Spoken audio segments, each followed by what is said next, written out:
சேலம் தெற்கு சட்டமன்ற தொகுதியில் தமிழக வெற்றிக் கழகத்தின் சார்பில் போட்டியிடும் வேட்பாளர் தமிழன் பார்த்திபன் தாதகாப்பட்டி உள்ளிட்ட பகுதிகளில் அதிரடி பிரச்சாரத்தில் ஈடுபட்டார். பிரச்சாரத்தின் போது தவேக தலைவர் விஜய்க்கு மரியாதை செய்வது போல பொதுமக்களுக்கு சல்யூட் அடித்து தமிழன் பார்த்திபன் வாக்கு சேகரித்த விதம் அனைவரின் கவனத்தையும் ஈர்த்தது. தாதகாப்பட்டியில் வீதி வீதியாக சென்ற அவருக்கு குழந்தைகள் முதல் முதியவர்கள் வரை அனைத்து தரப்பினரும் உற்சாக வரவேற்பளித்தனர். தொண்டர்கள் மேலதாளங்கள் முழங்க ஊர்வலமாக சென்று விசில் சின்னத்திற்கு ஆதரவு திரட்டினர். தொடர்ந்து பேசிய அவர், தமிழக வெற்றிக் கழகம் ஆட்சிக்கு வந்தால் ஒரு பைசா கூட லஞ்சம் இல்லாமல் ஏழை எளிய குடும்பத்தைச் சேர்ந்த இளைஞர்களுக்கும் இளம் பெண்களுக்கும் அரசு வேலை நிச்சயம் வழங்கப்படும் என உறுதியளித்தார்.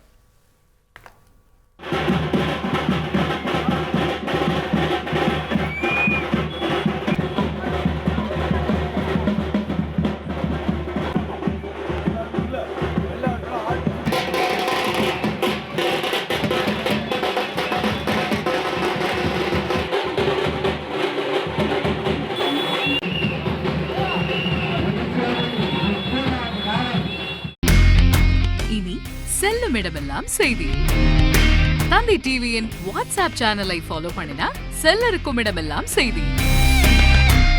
இதோ QR கோட் இப்பவே ஸ்கேன் பண்ணுங்க, ஃபாலோ பண்ணுங்க.